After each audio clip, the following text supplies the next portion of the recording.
Welcome back to the channel. My name is Maxwell. If you're coming back, thanks for being here.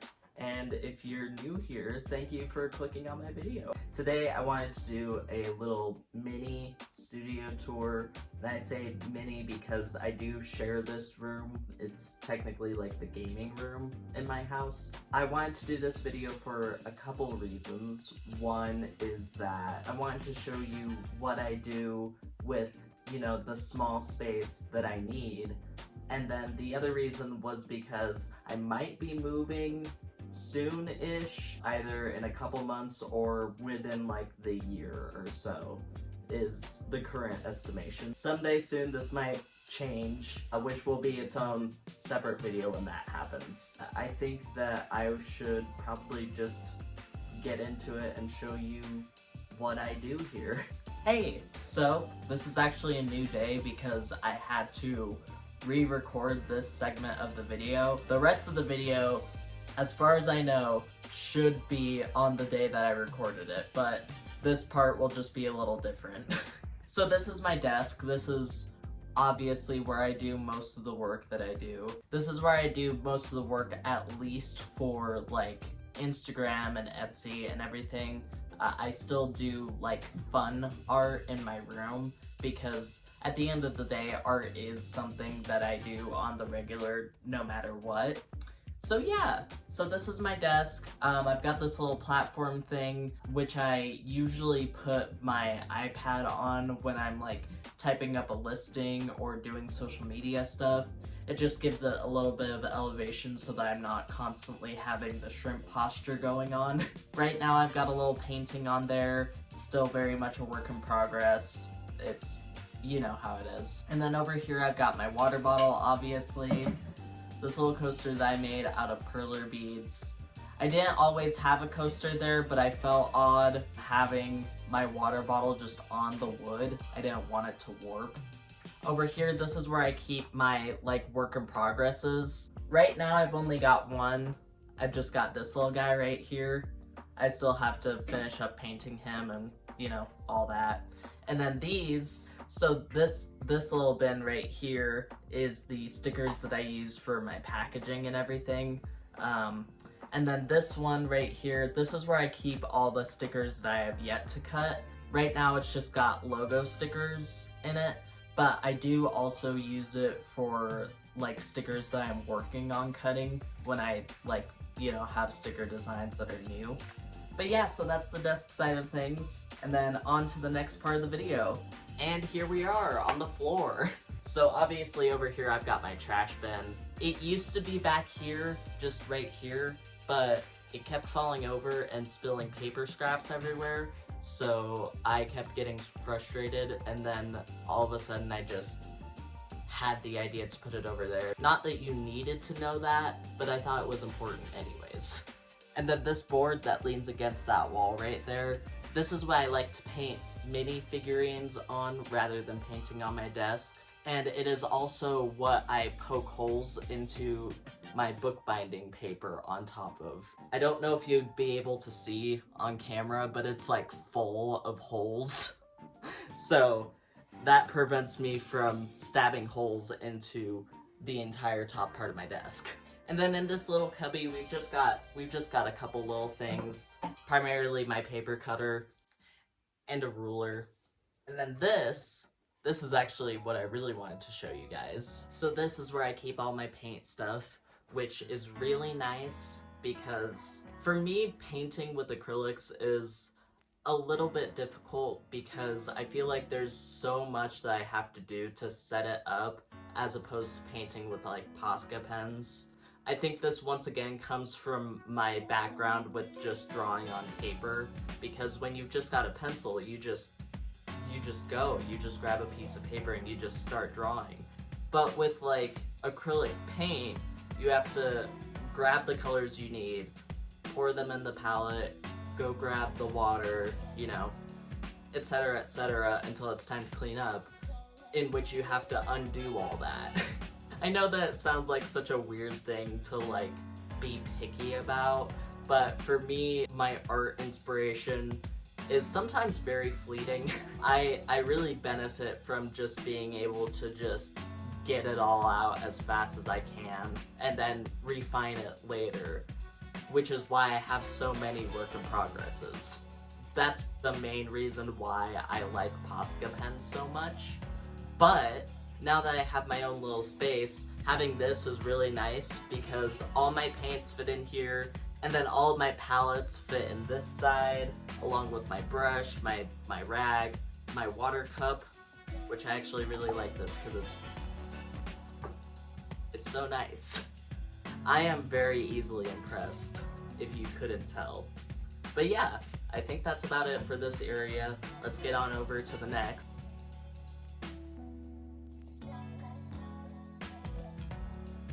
Alright, and then this is where the rest of the magic happens. Most of the magic happens over there where I actually make stuff, but where would I be without a fun little way to store all that stuff that I make? On this side on the top, first of all, I've got where I keep my prints. I've been looking for a better way to store all my prints because they've been getting damaged recently by accident. I'm hoping that by having them on top and by never putting anything on top of them ever, they'll stay safer. This is where I keep all my art show stuff. It's got things like little display easels, my business cards, dry erase markers for my dry erase board that I bring to markets. It's got all the stuff that keeps my booth spaces running semi-smoothly. Over here we've just got a bunch of framed prints that I display at markets. And then this guy, this is actually a little to-go bag for painting supplies, which is really nice to be able to bring to markets as well. You're gonna hear me mention markets a lot while we're talking about this top tier because this is mostly where I keep all that stuff. Then we've got another display easel. And then over here on this side, this is my sales book. And then this is the aforementioned dry erase board I was talking about. It's also got a chalk side, but I personally don't like using chalk that much. So you'll see that had a little design painted on it, but I don't know, I used it like once and then just never cleaned it. So this box actually doesn't have anything in it. I just thought it was cool because it has a handle. So if I ever need a new box for market supplies, this is probably what I'll use. And then that sheet back there is what I put on my table during booths. And then this actually has nothing to do with markets. This is just where I keep all my clay stuff. So it's got tools, it's got little tinfoil balls that I use for the base of things. And then one last thing to do with markets, we've got this little guy right here. I've started using this to put my handmade pins on them. So I really like it. I think that my display could probably use a little bit of help because I worry that they're not properly viewable unless they're on a platform, which I don't currently have something like that, but I'll be looking into it for the next market, hopefully. Alright, we're on the floor again. I bet you missed it here.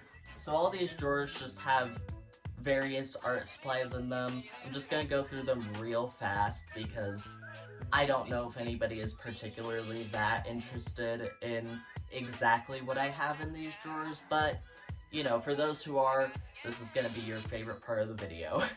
So in this top one, I've just got markers, you know, I've got markers, colored pencils, oil pastels. Same with this one. I just happen to have a lot of those kinds of supplies.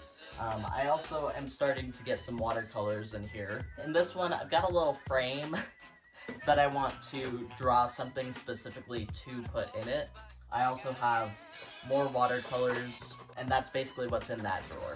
I bought these drawers because it was very convenient, and it is nice to have pretty much all of my art supplies in one place, but some of the drawers, it's like, oh, there's 2 things in there. I could probably consolidate some of this, but who knows. And then this one, actually, this one has my printing supplies, my lino cut block supplies. So I've got some inks, scraps from other stamps that I made. And then this side has stuff for my prints. So I've got the glossy photo paper, and I've got these cardboard sheets with sleeves on them. And then this side is where my sticker making stuff goes. So I've got the laminate sheets, and then I've got the sticker paper, which I'm not pulling out because it fits perfectly in there, and if I pull it out, it's going to be a catastrophe, so don't worry about it, it's fine. Then onto this side, up here we've got a bunch of canvases, the mini canvases that I like to use. For some reason, I really prefer using smaller canvases over the bigger ones. I don't mind the bigger ones, it's just that the smaller ones, it feels like there's a lot less pressure to do well, I guess. And then in here we've got some blank t-shirts because for a little bit I wanted to do some t-shirt printing, but that didn't really come to pass. So who knows if it ever does. I've got a couple t-shirts in there. And then in here is just my Copics. That's literally all that's in that drawer, I promise. Here is a bunch of random stickers. There's both stickers that I made and then stickers that other people made. The stickers that I made are like defect stickers. I thought of putting them in the Etsy shop because they're still very much usable, and I'm sure that most people wouldn't know what was wrong with them, but I know. And so I feel like I can't, in good conscience, after seeing like something that I can't fix, I feel like I can't ship that out to people. But I know that a lot of shops do put like oops stickers as listings, so I very much might do that. Let me know if you're interested in that. And in here we've just got some miscellaneous stuff. We've got beads, yarn, pipe cleaners, just a bunch of random little crafty stuff that I might use for like a mixed media project someday. And then in here is actually a bit more comprehensive. This is all my bookbinding stuff. So in this little box right here, I've got like my needles, I've got my thread, and then in the entire rest of this drawer, it's just all fabric. All of this is fabric. I don't sew, but I do make books, so surely that justifies having so much fabric. And then down here on the bottom, this is where I keep my sticker display box. This is what I take to markets when I want to sell stickers, which is all of my markets. Oh, it's actually still got some in there from the last market. But yeah, so it sits on the table like that, and then people can see kind of an example of some of my stickers, and then they can kind of look through on here. I actually made this box out of, you know those briefcases of like art supplies you get for Christmas as a kid? I had so many of those, and I liked the color of this one so much that I actually like tore out the interior of it and put some new fabric in it, and then gave it a new life, basically. And then on this side of the floor, we've got my favorite mailers, these guys.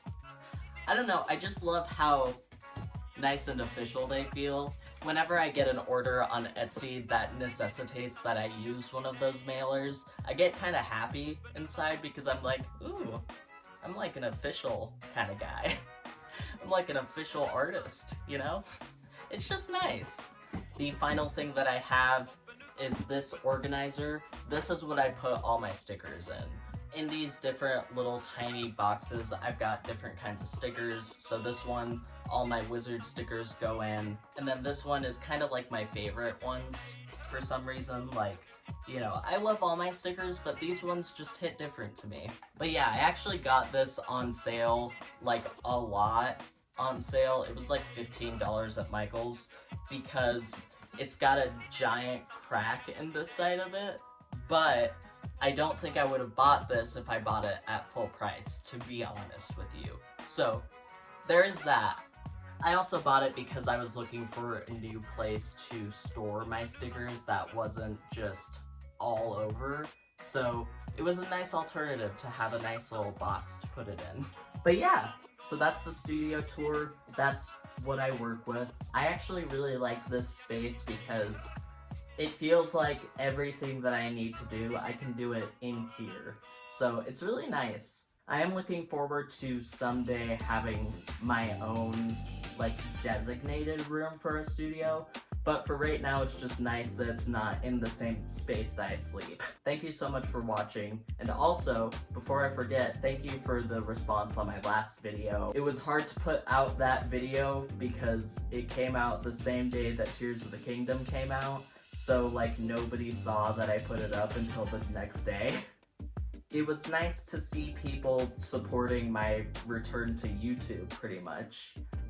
And it's what gave me the willpower to do this video, because honestly, if I didn't get anything on that video, it would have just been easy to just disappear from YouTube again and never speak of it again. So the fact that you guys came out to support me means a lot. And thank you for everybody who subscribed after that video. It was really nice to see the jump up in subscribers from 2 subscribers to 6 subscribers, which I know doesn't sound like a lot, but it's really cool to see that people care. If you like this video, feel free to comment, like, subscribe, all that stuff. Or you can check me out on Instagram or Etsy for more art from me. So yeah, thank you so much for watching. See you next time.